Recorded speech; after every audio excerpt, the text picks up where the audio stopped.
We're following several breaking news stories right now at 5. Deadly dating disaster. Jennifer was struck by numerous vehicles. We believe as many as 9.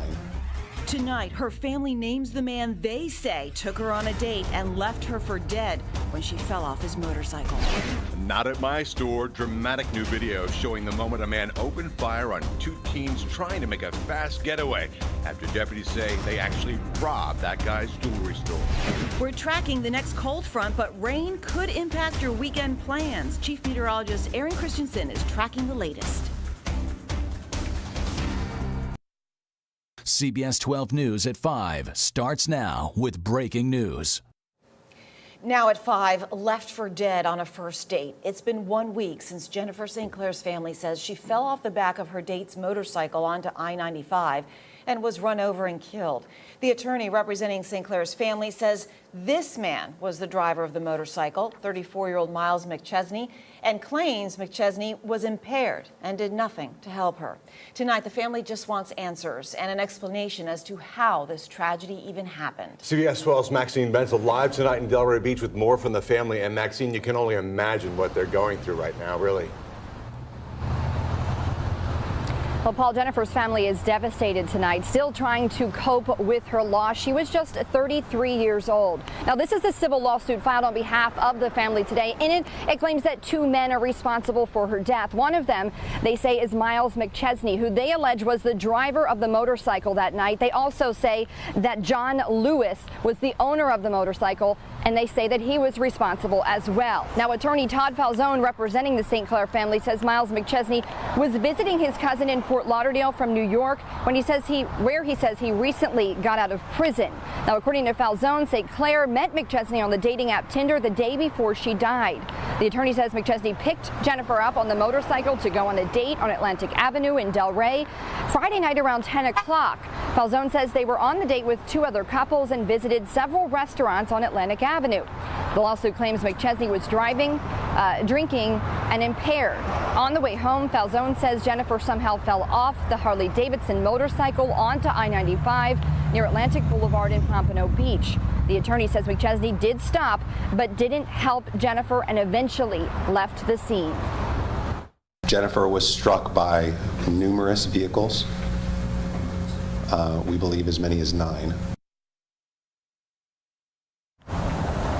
Now, we called Florida Highway Patrol. They cannot confirm tonight that McChesney was the driver of that motorcycle. They tell me they are still investigating and can use any tips that they can get, so are encouraging you to call with any information you might have. We also reached out to McChesney's lawyer tonight, but have yet to receive a comment back. Reporting live for now in Delray Beach, Maxine Benzel, CBS 12 News. If you or your friends are using dating apps, here are some safety tips to keep in mind. Meet in public and stay in public. Agree on a plan for the date and stick to it. Get to know the person, not just their profile, before meeting. And if it's not going well, make an excuse and leave. Tonight, investigators are closing in on the type of car they say hit and killed a former FAU student in Boca. Police say Asia McClave was hit while crossing Glades Road near the FAU campus, happening on Monday. Take a look here. This is the mirror police believe fell off the 2011 or 2012 Hyundai Sonata. Now, if you have information that could help police track the vehicle down, you're urged to give them a call. Breaking news now. Never before seen video of a Jensen Beach robbery that ended with 1 teen behind bars and another fighting for his life. This is 16-year-old John Clark, who was the driver of the getaway car. His accomplice, who the sheriff says took off with the items, 17-year-old Jakeem McMillan, is now on life support. CBS 12's Luli Ortiz joins us live outside the Martin County Sheriff's Office with the new details and that surveillance video. Luli? Yeah, that's right. We just got that new surveillance video from the Martin County Sheriff's Office. The sheriff tells me those teens used a stolen car from Broward County to commit one crime in Port St. Lucie, and then 45 minutes later, they committed another crime in Jensen Beach. Now tonight, one of those teens may not make it. The second suspect cooperated, confessed to everything, and bet our detectives that he would be out within 20 days, and our detective took the bet. New surveillance video just released from the Martin County Sheriff's Office.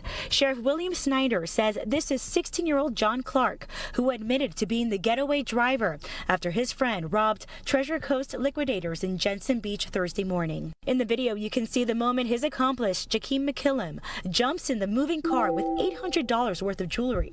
Watch as the store owner, identified as Michael Dacey, fires a shot, striking McKillum in the head. The sheriff says McKillum tried on jewelry right before running out of the store. Make a threat to the woman with an expletive that I won't repeat, but basically saying, I'm going to kill you. On his way out, investigators say he got in a scuffle with another employee before hopping into the car, which crashed moments later. In this circumstance, everything lined up to make that a justified shooting. Clark, not the store owner, will be charged with felony murder. During the commission of a crime, somebody is killed.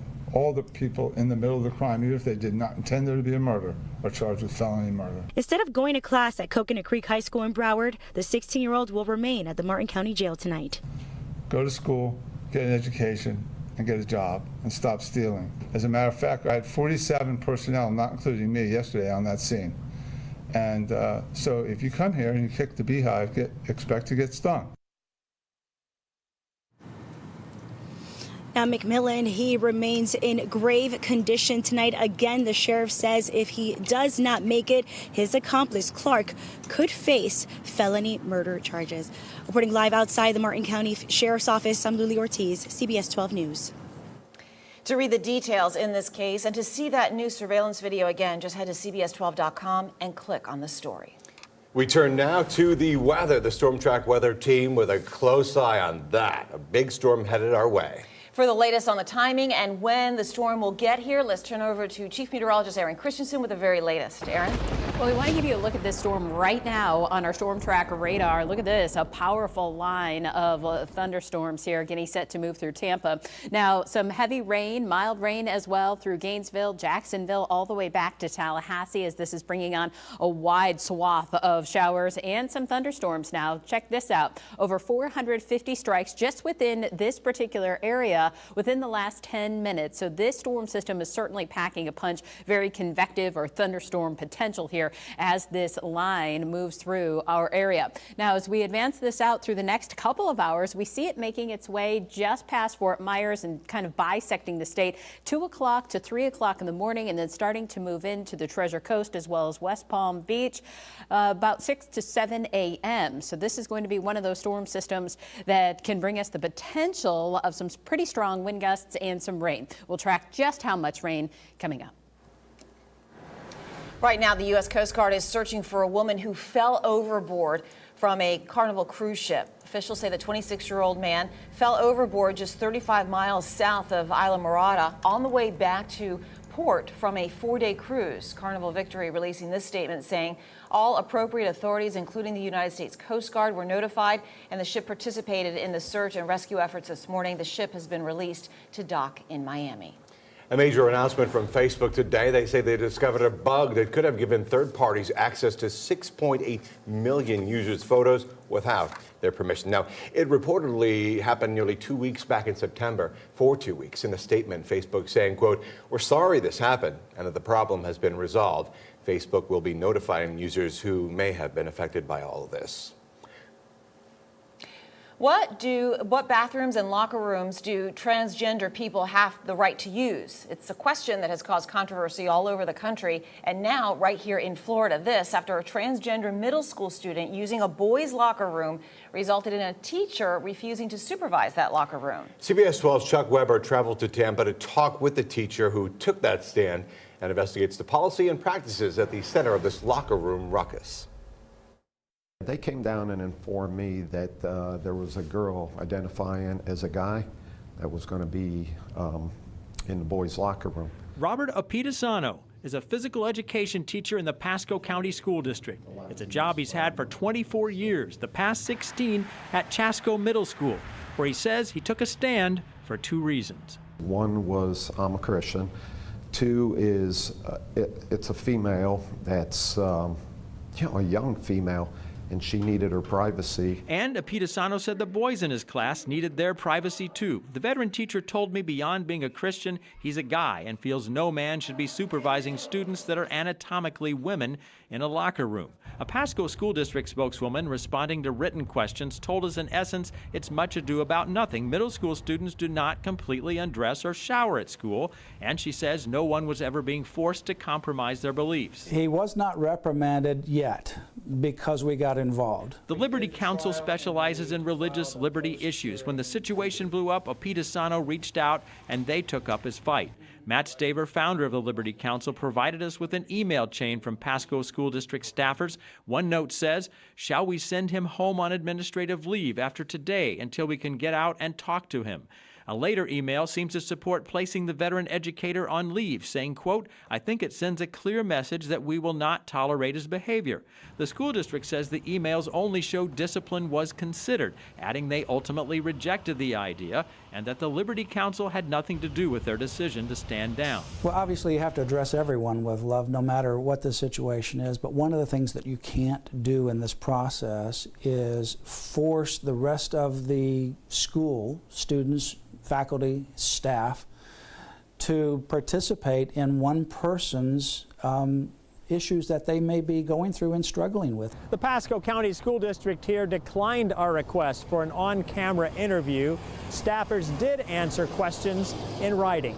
School spokeswoman Linda Cobb told us there is no policy specific to gender in locker rooms. The school board's non-discrimination, anti-harassment, and anti-bullying policies include a list of legally protected classes that include sex, gender. She said the policy is consistent with protections under state law and state education rules and with at least 4 court rulings. To put the teacher in this position just seems outrageous to me. I'm glad he stood up against it. Maybe not the comment you'd expect from Joan Hepsworth, a lesbian store owner, a sponsor of the recent first ever Pasco Gay Pride celebration. But while Hepsworth commends the teacher for taking a stance, she says she also knows the student in question is going through gender dysphoria, the recognized condition where someone feels distress over gender identity. Yeah, they're already going through not feeling part of the community, feeling different from all of the other kids. I think first and foremost should be the safety of the students, all of them. Hepsworth says it's up to the school district and community at large to find a way to respect and accommodate everyone. In Pasco County, Chuck Weber, CBS 12 News. All right, scammer caught. A teen accused of swindling some gullible grandparents out of thousands. How deputies say he pulled off this heartless crime. And we're tracking our next weather maker, but what about after the front moves through? We're tracking a cool down. More on that coming up. And a terrifying close call, the heart-stopping image that will hit close to home for any parent. There's a substantial amount of information that they possess that corroborates the fact that I am telling the truth. President Trump's personal fixer talks what he's now saying about the hush money payments allegedly made on President Trump's behalf. Breaking news happen or have a news tip, call the CBS 12 News Breaking News Tip Line at 561-881-0796. First of all, nothing at the Trump Organization was ever done unless it was run through Mr. Trump. Michael Cohen, President Trump's former attorney and so-called fixer, says he's no longer loyal to his former boss. Cohen saying then candidate Trump directed him to make the payments because of how the women's stories might affect his campaign, a claim the president denies.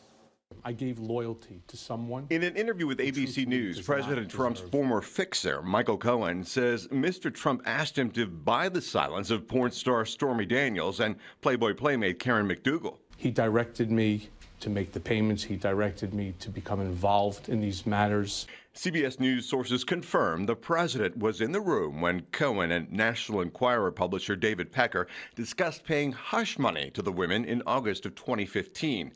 Collectively, Cohen paid them $280,000, which could be a campaign finance violation. You have to remember at what point in time that this matter came about, 2 weeks or so before the election, post the Billy Bush comments. So yes, he was very concerned about how this would affect the election. On Wednesday, Cohen was sentenced to serve 3 years in federal prison for lying to Congress, tax evasion, and campaign finance violations. Did you know about the $130,000 payment to Stormy Daniels? More recently, the president has called the payments a, quote, simple, private transaction. He says the only thing he did wrong was to trust a bad attorney. Whatever he did on his own. He's a lawyer. A lawyer who represents a client is supposed to do the right thing. That's why you pay them a lot of money. Raids of Cohen's properties have also led to a criminal investigation into President Trump's inauguration spending. Federal prosecutors want to know if some of the international donors gave money in return for access to the president. A terrifying close call for a Vermont family. That steel bar flew right into their car, just inches away from hitting their 1-year-old child. You can see where the bar went through the baby seat. They say a pickup truck in front of them was forced to brake, sending the bars flying. Miraculously, the baby was not hurt. Police ticketed that pickup driver for having an unsecured load. Glad that family is okay in one piece tonight. And we often see that. I don't know, we often see that on the highways here in the interstate, that we have these big trucks with unsecured loads. I get out of that lane. I move out of there quick. I don't know about you. Yeah, absolutely. That's probably the safest thing to do. Thank goodness that baby's okay. Yeah. That was scary. Oh, that's scary to look at. Let's just say thank goodness this weather's going to be okay. Well, it is, but we are definitely tracking some pretty big changes. We want to show you this line of storms now getting set to move through Tampa. And as we advance this out through the next couple of hours, this gives us a little bit better timing as to when we can expect this line of showers, which is pushing out ahead of our cold front in our area. Now, we do still have some disagreement with the models, but this is kind of where they're coming together right past Fort Myers, all the way sort of bisecting Florida at 2 o'clock in the morning. So this could be one of those storms that ends up keeping you awake. Eventually does make its way into the Treasure Coast and starting to move into Palm Beach County. This happens just about 7 o'clock in the morning. I would say 6 to 7 a.m. I would expect to see that rain. Some of it heavy at times, isolated areas of heavy rain. Can't rule out the possibility of a few thunderstorms with this, but we're not expecting those storms in our area at least to turn severe. Now the potential is there for severe storms well to our north. Here's the same exact model. We just kind of zoom in so you can get a better look here county by county what we're counting on. 5 to 5:30 a.m. we start to see that rain moving through Port St. Lucie as well as Vero Beach. We advance it out, becoming a bit more scattered here come 7 a.m., but certainly seeing those showers during the first half of the day and potentially off and on throughout the course of the afternoon and evening. So what are we talking about as far as total rainfall? We're expecting maybe 0.23 of an inch for Vero Beach, just about 0.3 of an inch for West Palm Beach, as well as Boca Raton and Belle Glade. The wind is still going to stay elevated, although not quite as windy as what we had to deal with today. 30-mile-per-hour gusts Vero Beach, 25 for Pierce, Stewart, Jupiter, and West Palm Beach through late morning tomorrow. By the afternoon, 81 degrees. Still expect to see that cloud cover. 60% chance for rain, just kind of covering the entire afternoon. Here's a breakdown hour by hour of what we're expecting. We've kind of flip-flopped this over the last 24 hours. Now looking at a better chance for rain through 9 a.m. at 60%, 50% 11 a.m. through the lunch hour, 1 o'clock in the afternoon, then 40% come 3 and 5 o'clock. Temperatures elsewhere really staying pretty darn close to 80 degrees, like Belle Glade at 79, 81 Wellington, 81 Lake Worth, and Boynton Beach at 80. And then following the front, we do cool down, not dramatically, but we'll drop off to a high of just 71 Monday with that drier air starting to move in. And we've taken the chance for rain out of Monday and Tuesday, or Tuesday, I should say, entirely. Little chance on Monday at 10%, but those overnight lows dropping to the mid-50s Monday night into Tuesday morning. If you plan to go to a concert this weekend, listen to this. The disturbing results of a food safety report on thousands of pro sports stadiums across the country. Plus, new developments in the romaine lettuce outbreak tonight, the place that bad batch came from. He's making a list and checking it twice. And for those who are really nice, Santa may gift you a car on Christmas. But how do you know which cars are the most reliable? Coming up, we'll share who made the cut.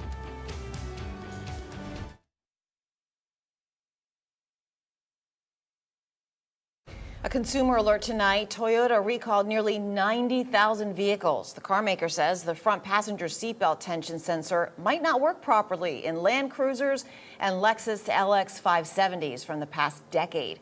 Also, about 44,000 2018 and 2019 Tacoma trucks have been recalled. Toyota says there is an issue with the brakes that could increase your risk of crashing. To find out if your vehicle is involved, just head to CBS12.com and click on the links section.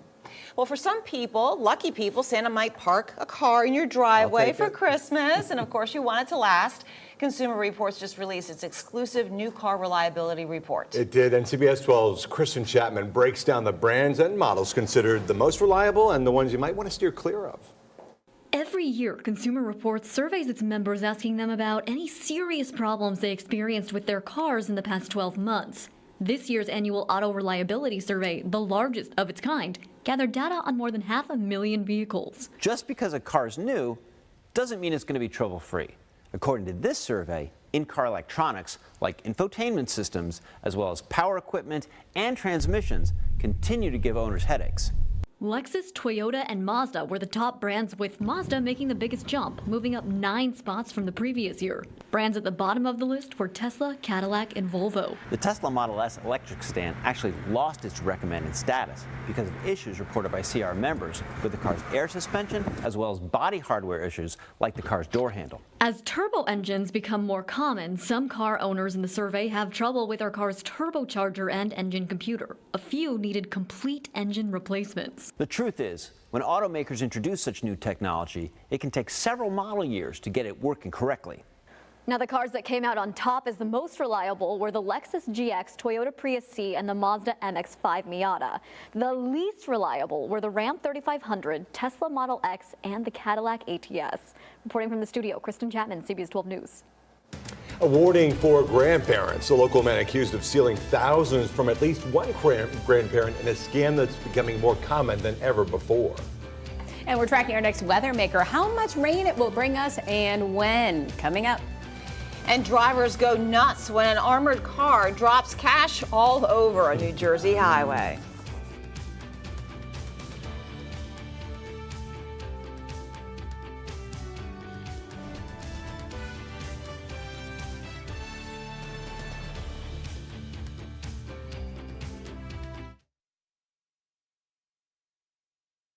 On CBS 12 News at 5:30. Now at 5:30, we are tracking that massive weather system on the move and headed right for our area. So let's go ahead and get right to Chief Meteorologist Aaron Christensen tracking just how much rain that we're expected to get hit with, Aaron. And when you know, moving in just in time for the weekend, right? This is what the storm system looks like now on our storm track radar. A line of lightning here associated with this system has produced over 450 strikes just within the last 10 minutes alone. So certainly a lot of convective activity with this as it's moving in our direction. Now, as far as the timing of the rain for our area, looks to be early tomorrow morning. 5:30, we start to see the showers moving into Vero Beach and Okeechobee. Heavy rain at times. We advance it through 6:30, so an hour out, and it makes a little bit of progress with some showers in West Palm Beach by 6 to 7 a.m. And then another round of rain looks to move in behind this initial system about 7 o'clock in the evening for our area. So a 60% chance for rain tomorrow, certainly lesser 20% by Sunday. We're also tracking a cool down that follows the front coming up. We have this breaking news just into the newsroom. President Donald Trump just announced on Twitter that Mick Mulvaney will be named acting chief of staff. Mulvaney is currently the director of the Office of Management and Budget. Current chief of staff John Kelly will stay on until the end of the year. Grandparents scammed and tricked out of thousands of dollars. The latest case involving the arrest of this man, a 19-year-old living in Royal Palm Beach. Now, the alleged crime, though, happening 2 hours away in Brevard County. CBS 12's Andrea Marvin live at the Palm Beach County Jail tonight. And Andrea, deputies really didn't have to go very far to find him. Yeah, that's correct, Paul. Liam MG has been held here at the Palm Beach County Jail since about October for a burglary charge, and court records show that he's had about 4 felonies on his record. But we did speak to neighbors who know him well and say overall he's a good kid who took a wrong turn. 19-year-old Liam MG arrested and charged with grand theft and organized fraud after deputies say he's responsible for a grandparent scam targeting seniors. It is surprising to neighbors like Olivia Sabata, who knew MG while he was growing up. Low key, he was very polite, He was helpful. The grandparent scam is when victims are contacted by phone alleging their granddaughter or grandson is in trouble and needs money. In this case, the report says MG told Brevard County grandparents their grandson was in jail, tricking them out of more than $20,000. MG admitted to receiving the money and withdrawing the funds from his Bank of America account. Neighbor Olivia says MG is a good kid who had a trying couple of years after losing his parents. At 15, he lost his mother, 17, his father. Liam took it when the father passed away. He literally just disappeared. Olivia believes he took a wrong turn after leaving home at just 17. The influences of other people is really hard on the kids because they like to follow the crowd.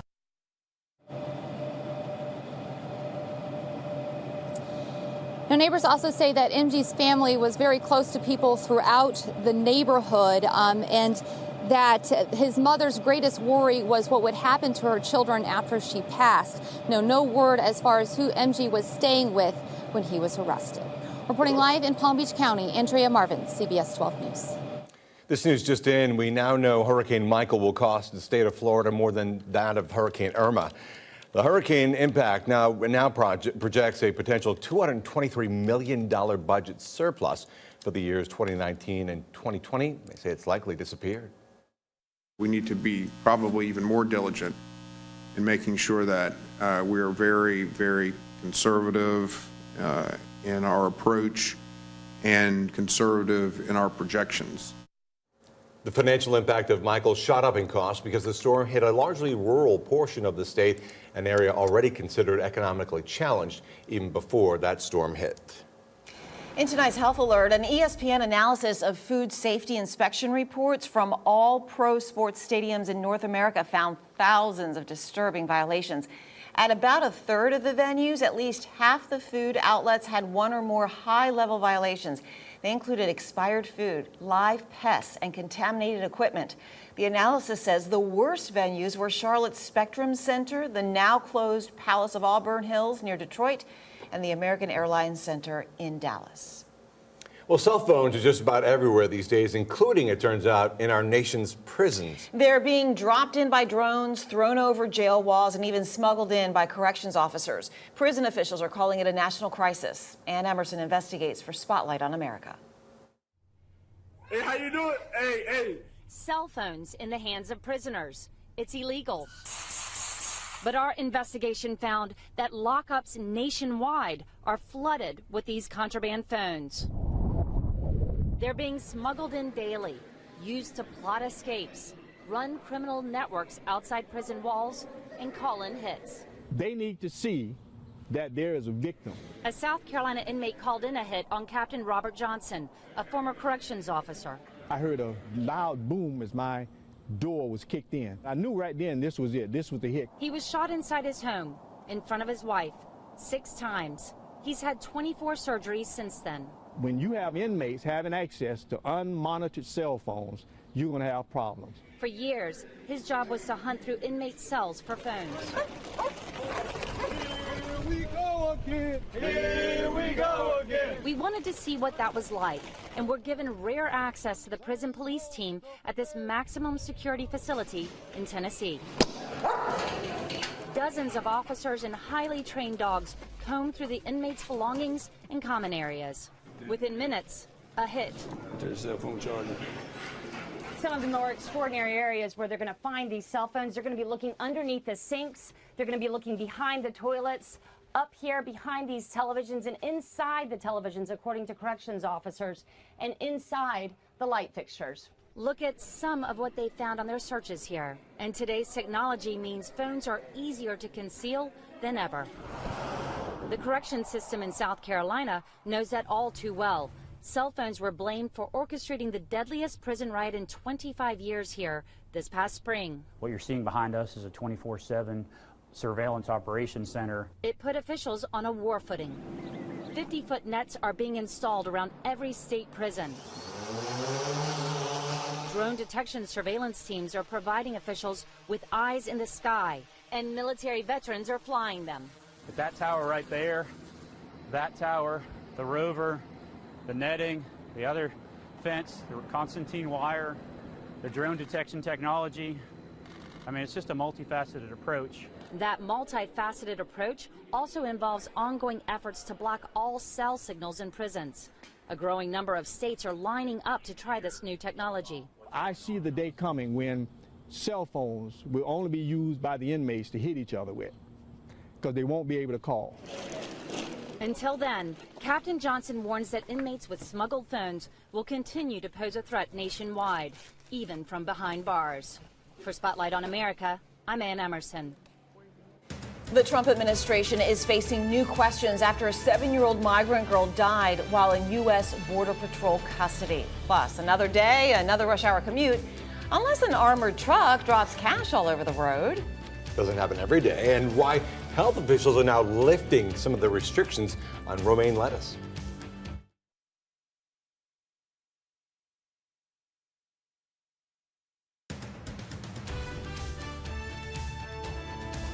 Trending now, people lined up across Pennsylvania to get free boxes of Narcan, which is used to treat those who overdose on opioids. The handouts were part of a new initiative to fight the epidemic, and boxes were handed out at nearly 100 locations. New Jersey police are asking for help after an armored truck spilled money along a highway. Drivers started getting out of their cars to collect the scattered cash, leading to several crashes. Police later said there would be no charges filed against anyone who returned the money. And Britain's royals revealed their 2018 Christmas cards today. Prince William chose a relaxed family photo right there, while, as you saw, younger brother Harry used an image taken on the evening of his wedding to actress Meghan Markle. For these and more trending stories, head to the CBS 12 Facebook page. And in tonight's Consumer Alert, health officials are lifting some of the restrictions they put on romaine lettuce. Investigators have now zeroed in on a farm in Central California as a source of the E. coli outbreak. But the CDC says other farms are also likely involved. The outbreak has been narrowed down to 3 California counties. They include Monterey, San Benito, and Santa Barbara. A dangerous drive ended in a wild and scary crash, and it was all caught on camera. Tonight, the important message from police, so scenes like this one don't play out on our roads. And look at this, a beautiful sunset setting up on our sky cam. You'd never know we've got a big storm system getting set to move in.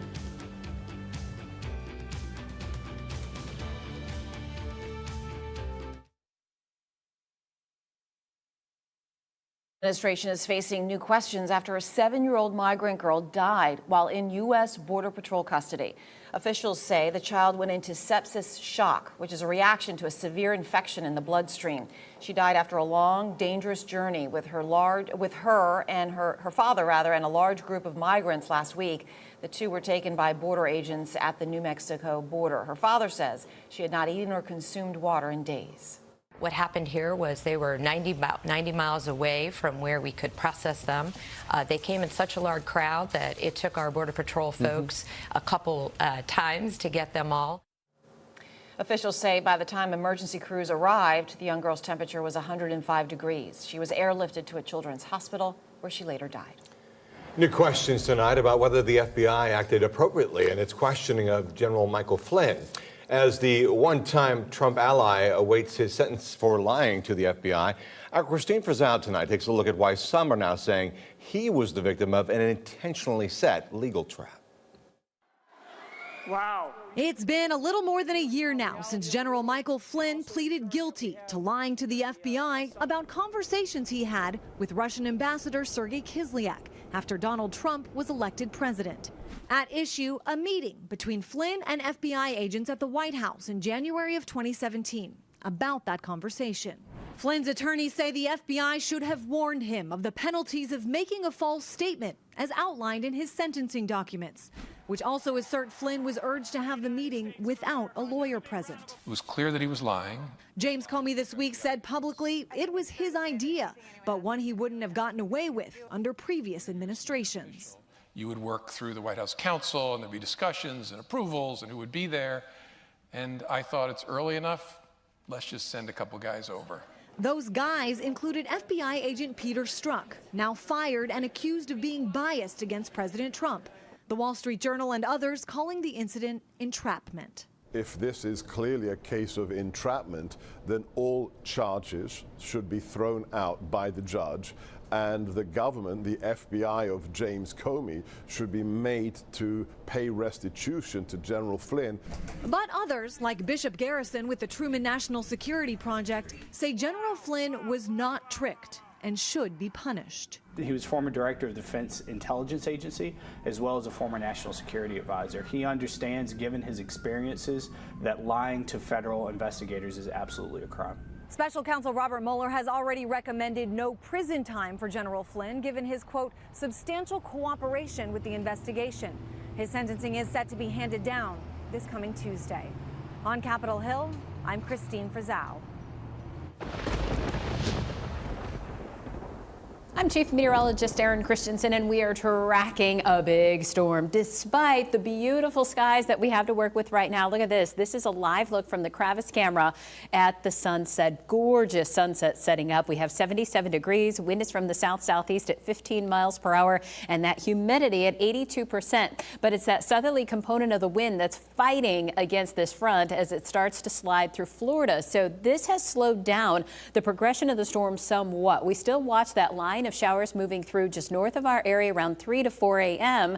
and then starting to move into the Treasure Coast come 7 o'clock in the morning. The bulk of the rain for Palm Beach County looks to happen between 6 and 7 a.m. and then spottier showers throughout the course of the afternoon. Here's the same exact model, just kind of zoomed in so you can look county by county what we are expecting. That rain north of us around 5 to 6 and then becoming spottier here all the way through Saturday evening. But we still have a very solid 60% chance for rain throughout the course of our Saturday for West Palm Beach. How much are we talking as far as rain is concerned? Maybe 3/10 of an inch for Boca Raton up through West Palm Beach, Indiantown and Belle Glade, Vero Beach at 23/100 of an inch through Saturday night. Beyond this front, though, we do some drying out, some cooling down, nothing dramatic, but a lesser 20% chance for rain by Sunday, 76 degrees, 71 in clear skies Monday, 73 Tuesday. And look at those overnight lows also dropping off to the 50s Sunday night into Monday morning and Monday night into Tuesday morning. Dramatic new video showing the moment a store owner opens fire at two teens trying to get away after deputies say they robbed a jewelry store. Collection controversy, a new move to ban the removal of tropical fish from our waters. But the question, is it too much regulation? Tonight, CBS 12 News investigates at 6. This year, a record number of guns were discovered at airport checkpoints and carry-on luggage. We'll reveal the results and why it's raising security concerns.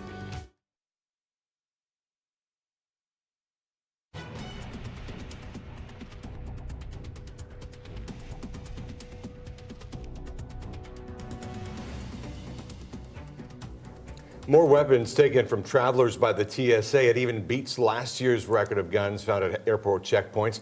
Screeners spotting more than 4,000 firearms and carry-ons so far this year. Nearly 300 found at Atlanta's Hartsfield-Jackson International Airport. That is a 17% jump. And we continue to cover the war on terror tonight from our Worldwide Terrorism Alert Desk. From the Terrorism Alert Desk in Washington, I'm Allison Starling. U.S.-backed Kurdish-led fighters captured the last town held by ISIS. Syrian activists say Hizan fell on Friday. That town was the Islamic State's last stronghold in the last pocket of land they controlled in eastern Syria. A fourth person has died following this week's terror attack in France. Now that suspected shooter is dead. French police are investigating whether he had any accomplices while on the run. The prosecutor who handles terror cases says 7 people are now in custody, including 4 of the suspected gunman's family members. And a British soldier jailed in Turkey on terrorism charges fled the country and returned to England. The Guardian reports he was accused of joining a Kurdish group fighting ISIS. He had been on bail pending an appeal against his sentence. From the Terrorism Alert Desk in Washington, I'm Allison Starling. Next at 6, deadly first date. A woman run over by as many as 9 cars after falling off a motorcycle onto I-95. Tonight, the civil suit her family just filed and who they say left their daughter alone to die. Home for the holidays. President Trump expected back in Palm Beach for his longest visit yet. Why some say it does real well for their bottom line. And we're tracking storms across Florida. We'll let you know when to expect the rain here.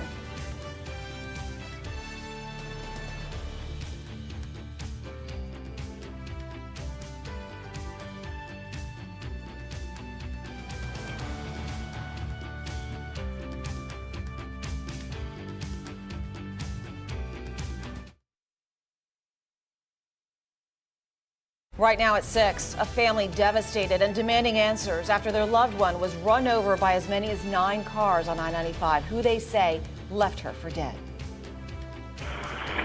I've been attacked. I'm an old woman. Home invasion horror. A 77-year-old woman attacked right in her own home.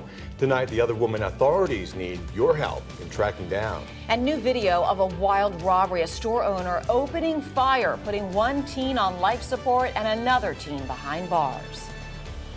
Now on CBS 12 News at 6. Right now, a windy and warm day, but big changes are on the way. Get ready. We could see rounds of rain and storms taking over our weekend. And after that, the roller coaster continues with another cool front. So the big question, what does that mean for our temperatures? Let's get right over to Chief Meteorologist Erin Christensen to break us all down for us. We certainly have some changes moving in our direction. Here's what this storm system looks like now on our storm track radar. Just getting set to sock Tampa with over 450 strikes in the last 10 minutes alone. So this storm system is packing a punch, and we see it starting to move in to Vero Beach and across Lake Okeechobee come 6 o'clock tomorrow morning. So this is going to start moving in overnight, and we could hear those rumbles of thunder very early, could even keep you awake. By 7 o'clock in the morning, we advance this and just about 7 o'clock there, and we start seeing those showers closing in on Palm Beach County, mainly across the western part of the county, and then some spottier showers through West Palm Beach, and then another round of spotty rain throughout the course of Saturday evening. So we're calling it a 60% chance you will run into rain somewhere on your travels throughout the course of the day tomorrow. 81 degrees, so still on the warm side. We start to cool off somewhat on Sunday with a lesser 20% chance for rain. So exactly how much rain are we talking? We'll track totals coming up. Tonight, we're learning more about a deadly first date that took the life of 33-year-old Jennifer Sinclair. Her family says she fell off the back of her date's motorcycle and was run over. And tonight, their attorney says 1 week later, they have identified the driver. In a civil lawsuit filed today, they claim 34-year-old Miles McChesney is the man responsible for St. Clair's death. CBS 12's Maxine Benzel live tonight in Delray Beach. And Maxine, what did the family's attorney have to tell you? Well, according to the family's attorney, Jennifer was run over as many as 9 times when she fell off the back of her date's motorcycle last week. And they claim the driver, McChesney, stopped to help her, or stopped but did not help her. For my niece who didn't deserve to die this way. Jennifer St. Clair's family are still coming to terms with her sudden death. At a press conference Friday, her aunt and brother sat beside each other, her brother almost in tears as the family's lawyer announced they were filing a lawsuit against the man they say is responsible for Jennifer's death. Attorney Todd Falzone says 34-year-old Miles McChesney was driving the motorcycle that Jennifer fell off of. Mr. McChesney was, as I said, had just recently come down from New York. It is our understanding that as of mid-November, he was incarcerated in New York. According to Falzone, Jennifer met McChesney on the dating app Tinder. Falzone says McChesney picked her up on the motorcycle to go on a date on Atlantic Avenue in Delray Beach Thursday night around 10 o'clock, along with 2 other couples. The lawsuit claims McChesney was drinking and impaired. On the way home, Falzone says Jennifer somehow fell off the back of the motorcycle onto I-95 near Atlantic Boulevard in Pompano Beach. Jennifer was struck by numerous vehicles. We believe as many as 9. Falzone says McChesney did stop but didn't help Jennifer and eventually left the scene. He failed to properly control his motor vehicle. He failed to keep his passenger intact. And he left the scene at a time when we believe it's possible she could have been, saved if he had rendered proper aid. Now, it's important to note that we did reach out to Florida Highway Patrol today, and they say they are still investigating and have not named McChesney as the driver. They can't even tell us right now if they're looking into him. So if you have any information on this accident, they urge you to call them tonight. We also reached out to McChesney's lawyer, who has not gotten back to us yet. Reporting live tonight in Delray Beach, Maxine Benzel, CBS 12 News. Now, if you or your children are using dating apps, here are some safety tips to keep in mind. Meet in public and stay in public. Agree on a plan for a date and stick to it. Get to know the person, not just their profile, before meeting. And if it's not going well, make an excuse and leave. Tonight, investigators are closing in on the type of car they say hit and killed a former FAU student in Boca Raton. Police say Asia McClave was hit while crossing Glades Road right near the FAU campus on Monday. Now, go ahead and take a look at this. We want to show you the mirror police believe fell off the 2011 or 2012 Hyundai Sonata. If you have any information that could help police track down that vehicle, you're urged to give them a call. Dramatic new video and new details tonight of a Jensen Beach robbery that ended with one teen behind bars, another fighting for his life.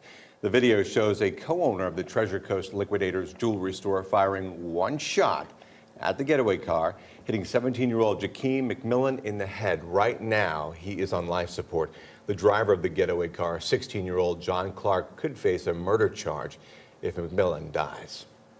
During the commission of a crime, somebody is killed. All the people in the middle of the crime, even if they did not intend there to be a murder, are charged with felony murder. The sheriff says the teens used a stolen car from Broward County to commit a crime, first in Port St. Lucie, then drove back to Jensen Beach to commit another crime just about 45 minutes later.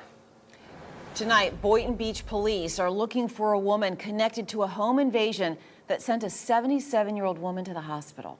I've been attacked. I'm an old woman. Came in, stole my medicine, and ran away. That woman's call for help just released. The suspect is described as having short, fluffy, orange or red dyed hair. Police say she knocked on the victim's door at the Village Royal on the Green on December 4th, posing as a nurse replacing the victim's regular nurse.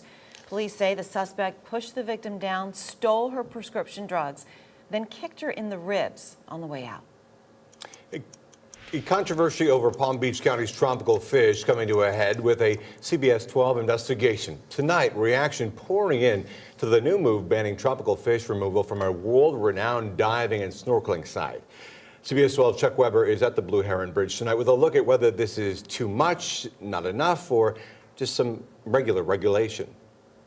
We stopped the Blue Heron Bridge, and no surprise, plenty of divers and snorkelers in the water. So lobsters, eels, stingray, scorpionfish. Mikko Leino is from Finland. He said he was in town on another matter, but had heard about the diving in Palm Beach County, so hired local guide James Welton. So very different than what I've seen elsewhere. It's a very unique dive site. Lots of species that we see here that we don't see offshore, where a lot of scuba diving activities typically take place. But back in October at the Blue Heron Bridge, cell phone video showed divers at a box truck with big buckets on board. Turns out a Texas aquarium had a $25 special state permit, allowing it to harvest some 4,000 fish from 4 South Florida counties. The aquarium said it took 60 on its October stop at the Blue Heron Bridge. But soon after, the State Fish and Wildlife Commission modified the aquarium's permit to exclude the Blue Heron Bridge. And this week, a large contingent from Palm Beach County attended the FWC meeting in St. Augustine. There, the commission approved draft rules prohibiting collecting and possessing marine life from a designated area around the Blue Heron Bridge and Phil Foster Park. Dive guide Welton called it a good move. This is one of the most popular dive sites in the county, and there's always people here. And it's a good idea to protect what they're here for. Looking ahead, President Trump may be coming to town for the holiday season. A new flight advisory shows the president could be coming to the area next Friday and staying through the new year. CBS 12's Kara Duffy joins us from Palm Beach with how people and businesses on the island are preparing for his longer than usual stay. Home for the holiday. Next week, President Donald Trump is expected to visit the area for 16 days, making it his longest stay here in Palm Beach since he first took office. That's according to the latest flight advisory. Brett Gray is the general manager of Gray's Sunoco, the only gas station and auto repair shop here in Palm Beach. He says visits from President Trump have become the new norm. It makes traffic a little more difficult, especially when I have any customers that live south of Mar-a-Lago. Getting to them, I'd have to go around to the West Palm Beach side. Fortunately, that's very few of our customers, maybe 5 to 10%. Last year, President Trump visited his Mar-a-Lago estate 10 times between Thanksgiving and April. Several of those times he hosted world leaders, putting Palm Beach in the international spotlight and raising interest. For Gray, he says any extra attention is good for business. Bringing people to town is going to boost some of the businesses in the area. In Palm Beach, I'm Kara Duffy, CBS 12 News. Now, whenever the president comes to town, there are road closures in effect. Exact times of arrival and departure have not yet been released, but we will bring that to you as soon as it becomes available on our CBS 12 News app. Right now, man overboard. The Coast Guard is searching for a man who fell off the Carnival Victory cruise ship near the Florida Keys. The Coast Guard is focusing its search 35 miles south of Isla Morada. The missing man is 26 years old. The ship was returning to Miami from a 4-night cruise that stopped in Key West and Cozumel. The Twitter account of Kimberly Wyatt, a journalist reportedly on board the ship, posted an image of the missing man, saying the cruise line was asking passengers to report if they had seen him and that security went cabin to cabin searching for him. A post later stated that security cameras on board did show the man going overboard. Carnival Victory releasing the statement as crews continue to search, saying all appropriate authorities, including the United States Coast Guard, were notified and the ship participated in the search and rescue efforts this morning. The ship has been released to dock in Miami. Get out the car now! Camera caught on body camera, a wild end to a chase in Pasco County. A suspect in a carjacking and armed home invasion surrenders. This after opening fire on deputies and leading them on a high-speed chase. The Pasco Sheriff's Office sharing this video of the dramatic chase on their Facebook page. Investigators saying the suspect also rammed a deputy's cruiser, drove over some stop sticks, and even fired at deputies before eventually giving up. Thankfully, no one was hurt. The suspect faces a long list of charges. Caught on camera, a red light runner causing a rollover crash. Take a look at this video from Boynton Beach Police. The driver of an SUV barrels through a red light and slams into an SUV, making a left turn. Miraculously, no one was injured. This could have been deadly, as you can imagine. Boynton Beach Police tweeting out the hashtag, "Please stop on red." A spike in guns landing at airports across America. More than 8 out of 10 of them were loaded. But tonight, the big question, how did some of them get through security checkpoints? No questions asked. A troubling report. That's next at 6. And tracking our next weather maker is already in Florida. How much rain it will bring us and when it will arrive. TSA has topped last year's record number of guns found at airport checkpoints. Screeners spotted more than 4,000 firearms and carry-on bags so far this year. More than 8 out of 10 guns were loaded. Chris Van Cleve reports. A loaded gun inside a Flyers carry-on bag at Dallas-Fort Worth Airport. It's a scene that played out thousands of times last year at TSA checkpoints across the country at a rate of nearly 11 guns a day. Store you bought like over online or something like that? Yes, sir. Okay. Well, that gun's coming back stolen out of Florida.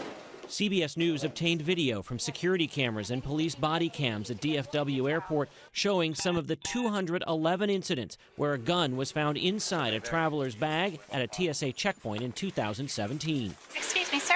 In this 59-year-old's carry-on bag, police found a loaded pistol and several additional magazines loaded with what police say was 61 rounds of ammunition. In Texas, that'll get you arrested if you don't have a license to carry a concealed weapon. But laws vary by state. Just 10 airports accounted for nearly a third of all incidents last year. Through Freedom of Information requests, we were able to review police records from 7 of them. The vast majority of the people involved are men. 63% were white. Most ranged in age from their 30s to their 50s. A review of the police documents reveals at least 3 incidents last year where it appears the gun was missed by TSA screeners at one airport and only discovered on the person's trip home. TSA Administrator David Pekoski. I'm a little troubled by the fact that the gun went through the X-ray machine and was missed. Oh, I'm troubled by that too. I think everybody in TSA is troubled by it, and mistakes happen. How often do those mistakes happen? I can't give you an answer as to how often it happens, but when it does happen, we do everything we can to figure out why it happened. The TSA is in the process of rolling out new CT scanners at airport checkpoints that should make it easier for screeners to spot things like a firearm in a carry-on bag. The agency is also working to improve signage at checkpoints, reminding people you can't bring a gun through. Every person you saw in our story told police they did not realize the gun was in the bag. Chris Van Cleve, CBS News, Reagan National Airport, Virginia. California, the Golden State, is known, of course, for its sun and celebrities. But as new Governor Gavin Newsom gets ready to take office, the state is facing a whole host of challenges. California is home to 1 in 4 of America's homeless population. The state is ranked last when it comes to affordable housing, and it's grappling with a growing illegal immigration problem and also a poor public education system. How bleak the future looks? Well, it really depends on who you ask. What is your prediction for the near-term future of California? It's bumpy. You know, we can talk about how wonderful things are, and they are, you know, on the outside, but underneath, the house is being held together by termites holding hands together. And it's just going to be real awful, because when the ship hits the sand, it's not going to be pretty. So what happened to California and what it needs to do to make a comeback? This Sunday at 11 a.m. on Full Measure right here on CBS 12 News. Well, tonight you can get into the holiday spirit in the most South Florida way. The 47th annual Boynton Beach Delray Beach Holiday Boat Parade kicks off in just a few minutes at 6:30 tonight. The flotilla of brightly colored and brightly decorated boats will line up north of the Boynton Beach Inlet and then head south. Share your pictures with us by texting the word photo to 44332. We'll text you back a link to download your photos, and you may see them on air or online. And Aaron, they're going to miss the nasty weather by just like they hours. Really are. They got lucky. And you know what? The wind is starting to taper off a little bit as well. You know, I looked at some of those boats, and I'm worried about the wind. You know, we have sure, this because they string lights. Absolutely. You know. Yeah, that could be a mess very quickly. But let's give you a look at those current conditions right now. The wind's still at 13 miles per hour, but we're not seeing those gusts in the 30 to 40 mile per hour range like we were earlier today. And that's pretty typical that the wind kind of calms down once we lose some of the peak heat of the day and after sunset. But 76 degrees right now, 85% humidity, so at least it's warm for the folks who will be watching that parade. But yes, you're right, we do have this line of storms moving in our direction. That southerly wind, though, kind of pushing against this front, so slowing it down somewhat, and that has wreaked havoc with the models trying to figure out the exact timing of this system. It looks as though right around 4 o'clock in the morning, though, we'll see it splitting Florida, kind of bisecting the state, if you will, and then we watch some of the spottier showers and thunderstorms moving through 7 to 8 a.m. We'll take a look at this once again, just kind of zoomed in so you can get a better idea county by county what we're looking at here. So from the Treasure Coast, we start to see that line of showers moving back through Lake Okeechobee, 6 to 6:30 in the morning. We do have rain even in West Palm Beach at that time, and then we advance it out. It doesn't show that line of really intense rain staying intact for West Palm Beach, but another round of showers being introduced by about 6 to 7 o'clock in the evening. So could be one of those off and on sort of rain days. Now, as far as the amount of rain, not that impressive, frankly. About 3/10 of an inch for West Palm Beach, Boca Raton, 23/100 for Vero Beach, and just about 3/10 of an inch closer to Lake O here, Indiantown, as well as Belle Glade. The wind is not going to be as strong as what we had to deal with today, but still a bit elevated. In fact, gusts in the 25 to 30 mile per hour range late tomorrow morning around 10 to 11 a.m. So we were originally thinking that the first half of the day would be drier, second half of our Saturday wetter. We've kind of flip-flopped that thinking now with the timing of this front. 60% chance for rain through 7 o'clock and 9 o'clock in the morning. Late morning tapers off to about 50%, and then 40% come 3 to 5 o'clock in the afternoon and early evening. So for your day tomorrow, in a nutshell, 81 degrees, 5 degrees above average. So it's going to be on the warm side, and there is a 60% chance you'll run into some rain on your travels. 81 for Wellington as well as Lake Worth, but closer to 80 degrees for Boynton Beach and Delray Beach, Boca Raton at 81. 81 also the magic temperature here from Royal Palm Beach up through West Palm, Palm Beach Gardens, and Jupiter. Jupiter Farms, the same for you. Little cooler to the north, Vero at 78, 78 Okeechobee, 79 Fort Pierce. And then following the front, we do some cooling down, nothing too dramatic. 71 degrees for a high come Monday, and notice we take that chance for rain out of Monday and Tuesday entirely. So a little bit of drier air, slightly cooler air on the backside of this front. By Sunday night, dipping to 56, 55 Monday night into Tuesday morning. Here's a look at some of the stories we're working on. A young migrant girl's death in Border Patrol custody is under investigation. Plus, Johnson & Johnson may have known for decades that their powders contained asbestos. And we're on the road for a secret Santa who really pays it forward. Tonight on the CBS Evening News.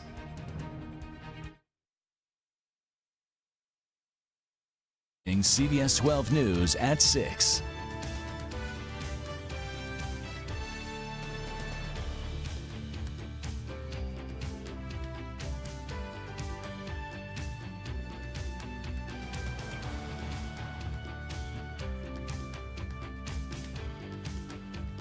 Now, the South Florida Honda Sports Report.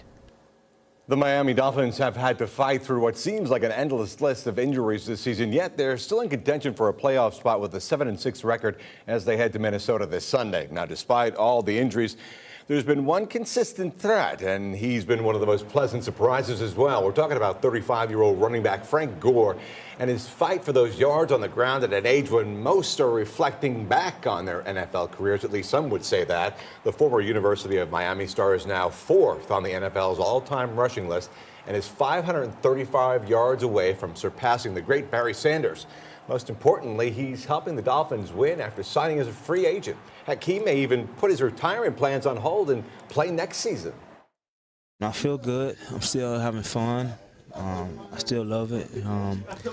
I just want to try my best to finish these last 3 strong. Try my best to do whatever it takes to help this team be successful, to try to push for a postseason. And and after the season, I see. Gore will be chasing that Sanders milestone and, most importantly, a win over the Vikings on Sunday when the Dolphins take on the Vikings right here on CBS 12 starting at 1 p.m. And that, of course, joins sports director John Everson with Fins Final at 11:30. Meantime, FAU football head coach Lane Kiffin going to have to restock his running back core in the offseason, days after their greatest of all time. Devin Singletary declared for the NFL draft. Now, former Seminole Ridge High School star Kerith Wythe has announced on Twitter that he's foregoing his senior season for the NFL draft. Wythe is projected as a late-round pick at best. There's your sports. How about some weather, Erin? Here's your 7-day. We are bracing for that line of showers to move through tomorrow. 60% chance you'll run into rain, so have the umbrella handy. Still warm, though, 81 degrees. We'll drop to 76 Sunday with a lesser 20% chance for rain. Drier and cooler Monday with 71. Not too bad. Looks a little stable. Yeah, except for tomorrow. Tomorrow, right? Tomorrow, a bit of a mess, but after that. Thanks for joining us tonight. I'll be back for CBS 12 News at 11. And, of course, remember the news is always on CBS12.com. The CBS Evening News is next. Good night.